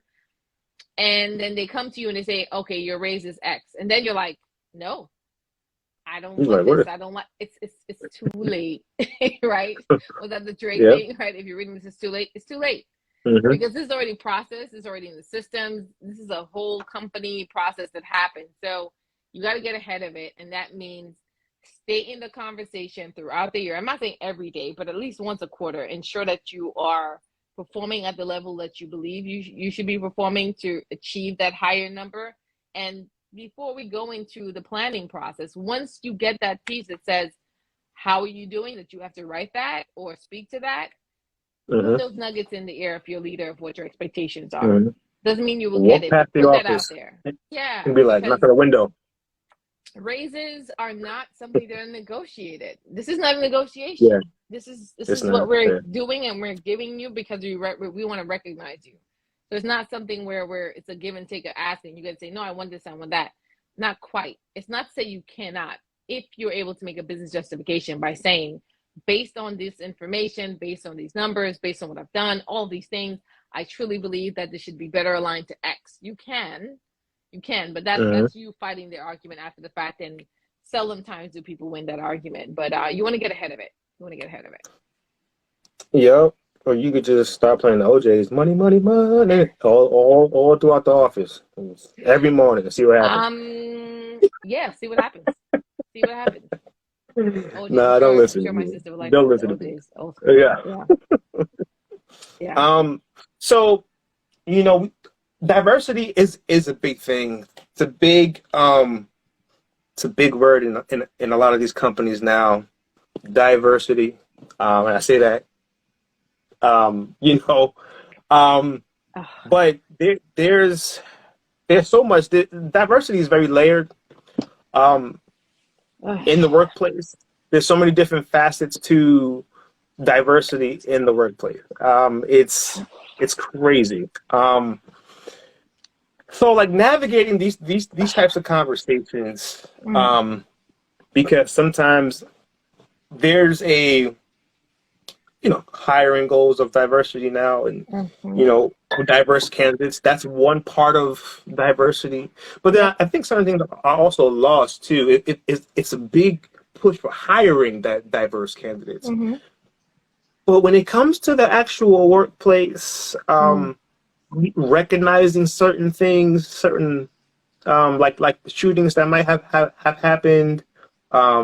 Yeah. Some companies recognize Juneteenth, some of them don't. When it comes to just being sensitive towards things that happen, to minorities on a daily basis, right? Like, I remember a friend of mine was telling me, hey, nobody recognized the shooting in Buffalo. Nobody said a word about it. But then next week, or when they had the school shooting, they sent out memos and things, Oh, wow. Okay. and with the Russia stuff, and and all of those things, and the Ukraine, there was memos sent out. But when it came to the shooting of Buffalo, nobody blinked an eye. See, Yeah. and that's diversity too. But I mean, it's there's not such a to it. push It to is. hire diverse candidates. But there's a push to hire. But it's like, what happens in the workplace? How do we So navigate these conversations? I'll tell you this. I started my career 15 years ago in HR diversity, right? This is where I started in HR. So it's Talk very that talk. interesting for me that recognizing where we are and not far from where I was. And where I started in diversity, this was the HSBC, it wasn't popular. It wasn't well thought about. It wasn't something that you found a diversity office in many companies, right? It was new, it was fresh, but we were very intentional, very focused, very driven, and we were good. I think I had a budget to play with of over $1 million for my employee network groups at the time, and we were really moving the needle on some of the things for the company, and truly recognize ourselves as a diverse culture, and would say we're the best place to work, and I truly felt it. Mm-hmm. And so here we are 15 years removed from that, and now I'm a diversity, equity, inclusion lead for the HR function, right? One of the bigger drivers of diversity. And so it's interesting. You spoke about Both. Buffalo, right? So Buffalo Mm-hmm. intent meant that I was in Florida. I had to fly to New York, fly to Buffalo the next morning for the very reason in that we had very strong reactions to Buffalo, the company, and I remember. So I will share this personal piece. I wasn't immediately aware of what happened in Buffalo because I had some other things happening. Like I wasn't watching the news. And Monday, I came to understand, and I have a population in Buffalo of about close to 2,000 people Well, in my organization. And well. I was on a call immediately. All the calls are happening, all the things, right? And here I am, D&I lead, and I was also at the time before I got into this new role on the D&I Council for the New York space. And I'm on this call with some leaders, and they're talking about this, unfortunate event, and in Buffalo, and they're very location centric. And I got this visceral reaction and said, I had to go off camera because I was emotional upset. That you can't forget us. How often are Black persons minimizing their own tragedies, right? Mm-hmm. You don't see us in the tragedy. Someone is hunting Black people. It so happened that it was in Buffalo, right? And so, yes, that's important to Yeah. recognize where it happened. But the fact is, Black people are being hunted. And for any Black person, you can feel that this person could be in communication with a person anywhere near you, and you're being hunted. And so, after offering that, I quickly changed the narrative to the email that we got, and very much so called out the hate crime and people of color, and not just people of color, but Black people. Like it was very intentional in that way. And then I went to Buffalo, and I was there, and our CEO found it very important for her to show up, and came. And then we just got a new CEO, female CEO, and it was very touching. There's some town halls. It was very good. I think my organization reacted, or responded rather, well in denouncing it, and not just saying a hate crime, but really calling out Mm-hmm. Black people and being hunted, and the issues surrounding that, and the world that we live in today that can have such things happen. And acknowledge we were slow to respond, meaning our CEO probably sent the memo out the Tuesday, and this happened Sunday, and people were looking for a more immediate reaction, and she was in tears and said this is her first, she just got into the role a few months ago. This was the first time, and she apologized, like I failed, right? I didn't react quickly enough. Not that I didn't react, and even the work we're doing in Buffalo now. So for my organization, I was very proud to see the acknowledgement, the response, the education, and they made very clear we're not leaving here when these cameras leave, right? Mm-hmm. We're here. We're right now working with the city government, which is not fun. I won't get into that, in trying to provide to help lasting change and infusing that community and all the different things. Diversity is so much. Diversity is not just ethnic diversity. It's not just gender diversity. There's diverse populations of persons who are taking care of elderly parents. The diversity we truly give attention to in the workplace and recognize that of the ethnic and gender diversity. That's true. We have a ways to go about that. So in my role, I'm tasked with creating right now a network for Black leaders, right? Huge undertaking. I was speaking to a former colleague at JP Morgan where I was doing some of this work just this evening, and we're talking about diversity and performative diversity. You know, the part where you just do the thing, it looks good, feels good. Talking about, I'm tasked with also building what I've decided a lifeline for that, right? The employee life cycle and how diversity impacts it or how it doesn't and why we should infuse that. A lot of that is going to be the recruiting effort, right? To say, are we hiring diverse talent? Are we looking for diverse talent? Where are we looking for diverse talent? Do we have a diverse slate? Is that defined what that means? And also, do we have a diverse group of interviewers when we interview? There's a lot of that. But what I learned when I was at JP, you could bring all of that in, but if you don't create a sense of belonging, you're not keeping them, right? Exactly. So Verna Myers, who speaks to that famous quote that diversity is inviting a person to the party and inclusion is inviting them to dance. Well, if I'm on the dance floor and I'm not made to feel comfortable doing whatever dance I do, and I feel embarrassed when I do my dance, I'm going to leave. So how do we make it so that diverse candidates feel just as part as everyone else? How do we make it when we do take diversity to a point where we segregate it so much so that what is supposed to be inclusion is actually exclusion? You're doing something specifically for a group, and so in a sense, you're excluding me from the general population. I just want to be like everyone else. I just want you to treat me like everyone else. So then you have to think about equity, right? And saying, I need to infuse more into you to get you here. And that's part of the work. It's really understanding the separations between diversity, equity, inclusion, and belonging. It's bigger than the one picture. And that's my work, right? That I'm doing now. So want to get away from the performative diversity, just getting numbers in and all those different pieces and say, how do we create a culture where every single person who's here feels very comfortable being just whoever they are? How do we do that? And it takes leadership, because as a diversity lead, I'm not there with you day to day. So how do I hold leaders account? So some of the radical things I've spoken to and look to infuse in my organization is creating a center of excellence in employee relations to attest to notes of bias and those challenges that there's so the microaggressions that you can't really see. So you have to have a sensitivity to understand what that is. And ER generally doesn't. So I need a subset of persons who can truly understand that and really call it what it is. And then to hold these persons accountable for it. It can't just be like, do our coaching. No, this is a clear challenge, is a warning. And if you don't correct this action, this is the result. It's not just going through the trainings that we have and say, oh, just let them go through unconscious bias. I had a leader where they were on the phone with an employee and said, what are you doing? Were you making fried chicken? What?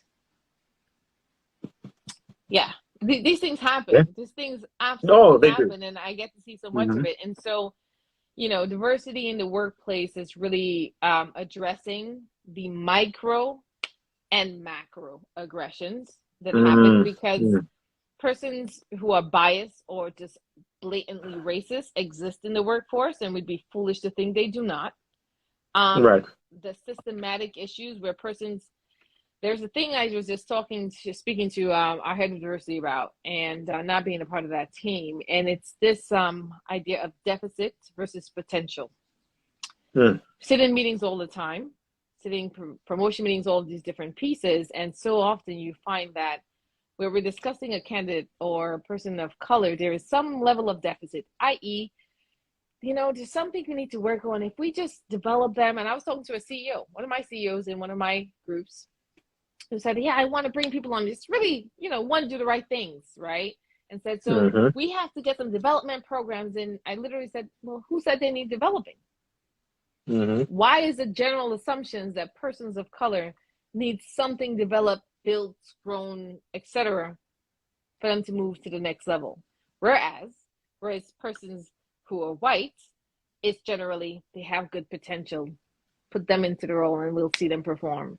So there's this idea of white employees and their potential that they have to do great things, and the Black employees, they have the potential, but they have a deficit, so we need to fix it first. There's a Wow. general assumption of bias that's not often spoken. I see it so much, and I don't know. I can't imagine I'm the first person to speak about it or coin it, but I don't hear it enough. But it's so prevalent in conversations that I have Wow. unknowingly. Like that CEO truly didn't mean anything. Didn't have ill intention, but just naturally You're was right. of the idea that he said, "Give me five persons of color that I could, let's develop them." And I said, "But who says they need to be developed? Why do you assume that they're not ready to already and just not being recognized?" Mm, So diversity is so much. There's so much work to do in that space, and so until we start being real, right? mm, Until we start calling a thing, and truly holding ourselves accountable organizations. And that's why I said, in putting me in the seat, I said, I'm not here for the shiny, hey, let's just show we're doing something. I'm actually here for a real change. So if that's not what you're mm-hmm. looking for, you probably should take me out of this seat until we're Right. doing that. And I'm not interested in the performative pieces of just like, well, let's put this on and let's show that we have diversity and let's create this network and it's wonderful. Until we stop that and actually recognize our failings and hold those to account who are participating actively in those failings, we're not going to progress. We're just not. Mm-hmm. And so for me, it's with intention that I have to move forward in driving that in the organization. And I have to say those things, those bold things, like I said to the CEO. And I'm always like, this may be the thing that gets me fired, which I know it won't, but because I am definitely in protected classes. But I'm gonna call a thing a thing. I'm going to say the things that are unpopular, and it has to be that. It has to be some of us who are saying it, and sometimes it feels hard because sometimes you're the only person saying it and saying it all the time, and you're mindful of how you're received or thought of. Well, I am not. I am clear on who I am, what I Mm-hmm. deliver, and what I Mm. what I what I stand for. And so, if you want to recognize me as the person who's always talking about the diversity piece, wonderful. But we definitely have work to do to call a thing, acknowledge the pieces, and really hold people to account because this is where you may have persons of color in particular conversations and wonder how are these companies putting out some of these things? Why is Walmart putting out Juneteenth ice cream, whatever they did recently that was appalling to an end? And I guarantee you they definitely have persons of color in some conversation and they did not speak up.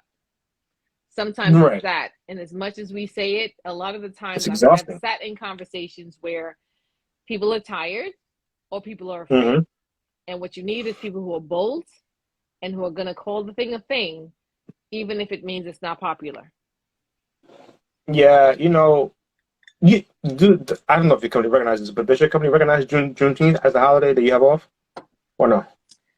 I am not giving the time off. I am taking the time off. I tell you that. And, I'm taking the time off just for GP, to be quite honest. Yeah. Um, it's spoken to, it's recognized it wasn't made an actual holiday. And I'm not sure why. That's something that's come up as a topic, to be quite frank. Mm-hmm. Because we do have, we do recognize a lot of holidays. I think we have about 12 or 13 holidays in the company, and most companies have less than that. So I'm not sure why this And wasn't adopted. and in New York, Yeah, I don't know so why it wasn't adopted, but I certainly was very clear that I am observing Juneteenth on Monday, so I am off. Thank you very much. and it's just funny because I had another friend of mine that was like, Terrence, like, she's like, I I don't get the day off, but they sending out Juneteenth Oh emails yeah, about, oh, like we having Questlove on a like a yeah. music thing, and then we're doing spoken word over here. So if you It's wanna again join in for Juneteenth, performative diversity. and she was like, but I want to be It's what off. looks good and sounds good, but it's truly not it. To say we recognize the challenge, we recognize what this means for a lot of persons. We want to speak to the cultural significance of what this is and the fact that this was something that was unknown by so many for so long, and the Hmm. understanding of it. And we want to be a part of that education, let people get time to honor what this was. That's a big deal. And we haven't taken that stuff in my company. That's a conversation I literally had with our head of diversity, and she was taking it with the CEO, to say how do you recognize that and the importance of what that is. And the companies would just say, yeah, we're going to talk. I was in a conversation today for one of our D, E, and G groups, and really had a professor in and was speaking just to the lack that is there in recognizing that and saying, and there are some companies who are giving the time off, and it's again performative. Yeah. It was a popular thing to do last year. It was popular. Mm-hmm. And so I want to stay away from what's popular and do what's sound and what's right. And I am more concerned about the company fighting the actual biases within the organization, to be honest, than Juneteenth. I could Mm-hmm. recognize and celebrate Juneteenth on my own. I really want you to not dismiss or miss the recognition of the biases and the racism that are actively happening within the company when it shows up, because a company might not on its own be racist, but there are people, right? I'm in a company of over 70,000 people of Mm-hmm. different walks of life, different parts of the world, different backgrounds, etc. And there's bias and there's absolute racism, and it doesn't always show its face. But when it does, I need to know that you are dedicated as a company to stomp it out. That's what I need. That's what I need. That you will not shelter it or make excuses for it or try to, warm it. Mm-hmm. I need you to make it very clear that you do not stand for it and you will not allow it. That is more important for me than recognizing a holiday, if I'm being honest. And I completely understand that.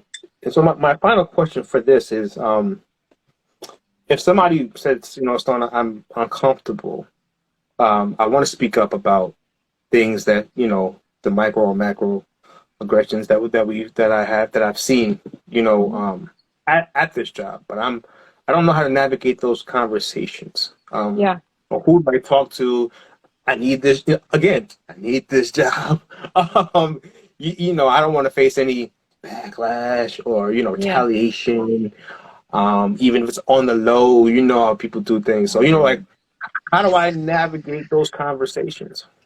So that's a toughie, and that one is going to be very particular to the person and the situation. I say that in that one, it truly depends on your leader. Like, where is it coming from? Is it your leader? Is it clients you're Right. working with? Like, where it's coming from? Because the first person you should that should be I say leaders are here to address bottlenecks and concerns, not to slap your hand and say you're doing wrong, right? So if you have a leader who is there to do just what I said, as far as remove bottlenecks and support you, etc., that's who you speak to first. That's who you would speak to first Mm-hmm. about it. This is where the next step would be HR and HRER, employee relations, specifically for persons who in companies who have our employee relations team. This is where that would sit, and I think that's what I was sharing with you. I find that there is some level of deficit without having the expertise about how to handle very delicate situations like that in HR.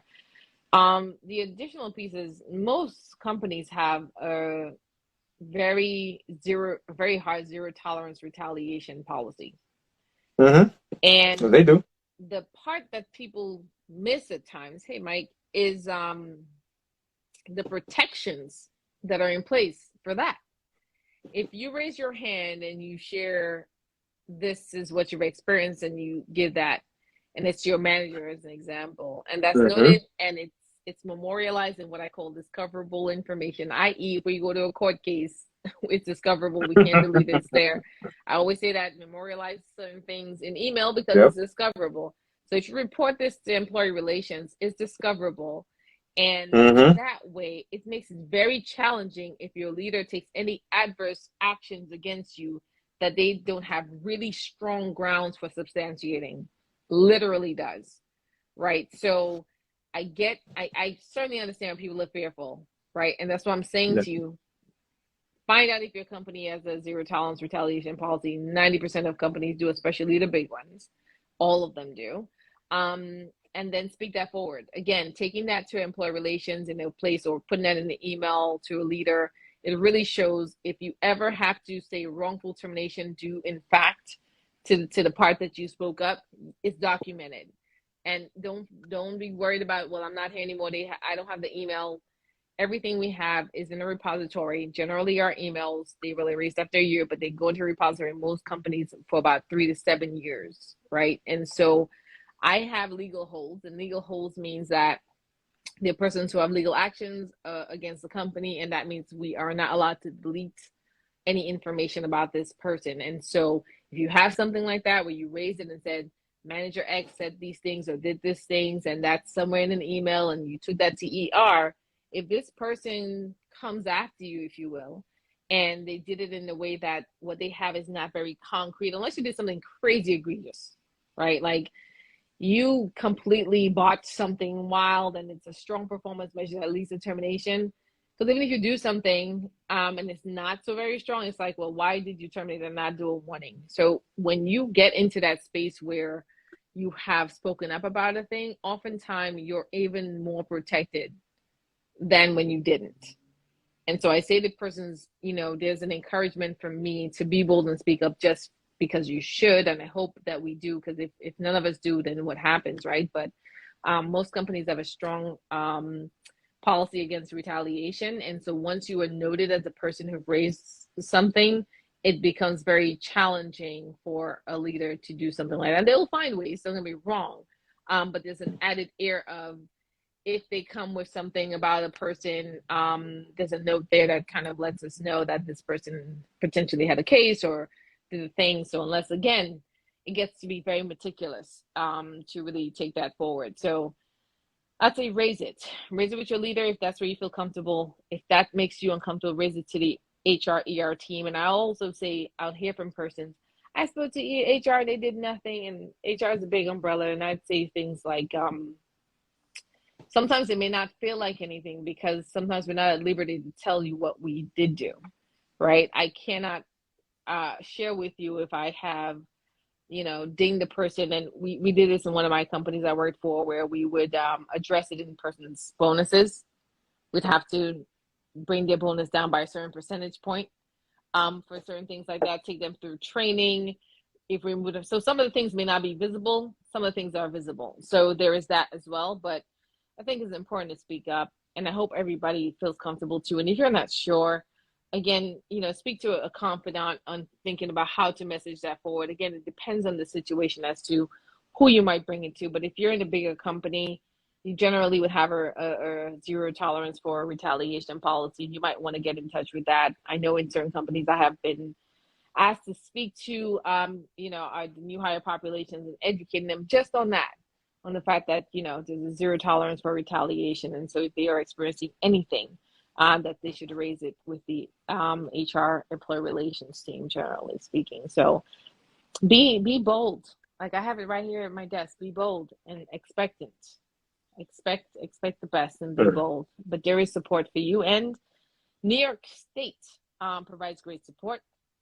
We have human rights. We have EOC. We have a number of different channels if you find that your rights are being violated. So you could do it internally, but if you feel uncomfortable, like they're not going to do anything internally, there are a lot of external opportunities to do that. And the external groups that are out there, they have different measures as well, right? The human rights, their measures are a little different than EEOC. So what might not meet the threshold for EEOC, Human Rights Campaign might meet that. I mean, I sit in these litigations all the time. I have some right now. So yeah, there are Got channels internally and externally. Dope. And I just want you to know it's 49-33 Golden State. Wait, what? 49-33 Golden State? Yep.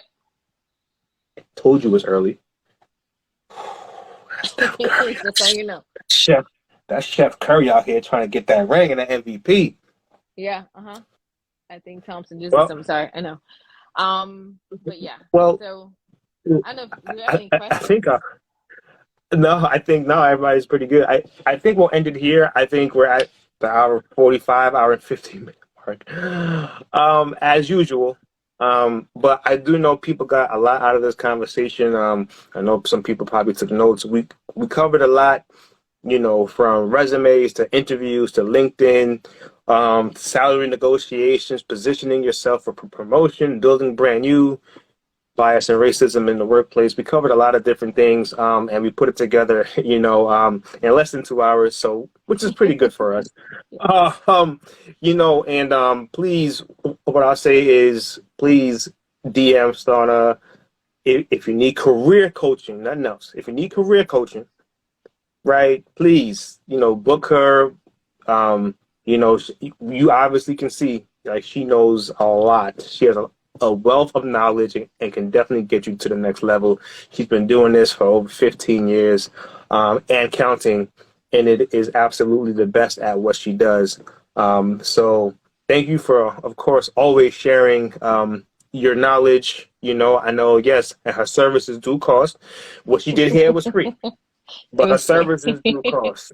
You know what I mean? So invest in your people and invest in her, invest in the Black woman, invest in her business, because it's like I said, she is one of the absolute best, if not the best, at this and at what she does. I appreciate you, Queen. Thank you so much for coming on Thank the show you. as usual. I'm sure in the fall or winter I'll call upon you for something else. But until then, we'll talk offline and things like that. But I really do appreciate you for taking the time. Really do. No, I thank you so much. Again, I say this to you all the time. You creating this platform, having these conversations, really pouring back into the community, giving the gift of your time. Like I'm doing this here for just today. You do this all the time, providing valuable information on so many different topics, such a diverse array of topics all the time, and Yep. really just infusing into our persons. And you too in the HR world are able to provide career direction and coaching for persons. So certainly persons I know already probably know they could reach out to you for that as well. But I just really 100%. want to thank you for continuing to champion this and giving back, because I often sit with I just so much I want to give back that I've just learned and continue to learn. And I haven't created a platform for it, and I don't know that I'm looking to create a platform for it, but I want to be able to find ways to continue to do that, to share with people and to give more, and even providing pro bono opportunities. I do that too. Of course, I do well enough for myself, and I'm not necessarily looking for a paycheck and more as much as I'm looking to really help our people Yeah. go forward. So, certainly want opportunities to do that, and working with my nonprofit, and we're really working to build a affordable home ownership organization right now, and so much on the Mm. horizon. So I really hope people keep plugging into you and getting such knowledge on so many different things. And thank you again for Mhm. having me Yeah, and for and doing this. Thank you. hopefully, we can take this on a more in-person venture at some point. Yeah. I think that, if we can get this out, have these type of conversations in person in a different way. I'm not gonna say what that way is, but I think I would like to have these conversations at some point start to be in person and maybe in front of a group I of think people so. who can actually learn. Because not everybody's is gonna be tuned in to virtually. Some people want to be in a room. They Yeah. want to get in a room with Stunner. They want to hear that. They want to be able to I just don't know if see. it was that. You But I know do what I think mean? that there are persons who, what, when you're in that conversation, you're on a panel and you're in person, the opportunity to ask questions live and as they come, it's a little different than, they're here, they can type a question, but it's like, I just want to say it, I don't really want to do that. So providing that opportunity, and I do sit in different panels and take questions and things Oh, such I know. as, but I think I can't wait for you to have that opportunity. I would be more than happy to be there with a couple of the folks and really being able to share in real time, real information, Hmm. speak specifically to persons and what they're interested in looking for information about. And I couldn't stop, but I want to just my merch, my T-shirt merch. I just had to do that one time. There for everybody. But Appreciate you. yeah, I'm looking forward to continuing to see the growth here. And I know this sky's not the limit. What did Michael say? He said, what did he say? He said the ceiling is just a roof, right? I think Yeah, people something like missed that. Yeah. it. He said it, but Yeah. it makes sense. The ceiling is just a roof. That's what he meant. It's Yep. not really anything Hmm. stopping you from going beyond it. So I see so Yeah, much of that for you, and I'm just excited to be able to be a part and to see your journey forward. So kudos major to you, part, big man, part. and thank you. I literally pulled back from the game. It's 54-37. It doesn't look like much of a competition right now, but it's 36 seconds left in what is the second quarter, and here we are. So we can catch the second half. All right, so let's go ahead and catch the Second second half, half we're of gonna this. catch that. So thank you for All every right, person who joined in, and team was football complete. And I have football work season emails will and be everything. here. Let's Football season be here. So we got to link up and watch some games or something. I don't know, yeah. but yeah, we'll link up Yeah, though. yeah, But for sure, you know. but before football season. But yeah, Yeah, all before. right, man. Yeah. Appreciate you always. All right. Thank See you. you. Take care. Peace. Bye. Peace. Later. Appreciate y'all for tuning in. Um, got some more shows coming up for you in next week and then the week after. Stay tuned for more conversations of the heart. Appreciate y'all for all y'all for tuning in, for all y'all support. Just like I said, connect with her. She's an amazing career coach. And yeah, it's your boy T Till. Listen, you owe yourself everything. God and therapy. Do both. Appreciate y'all. Peace.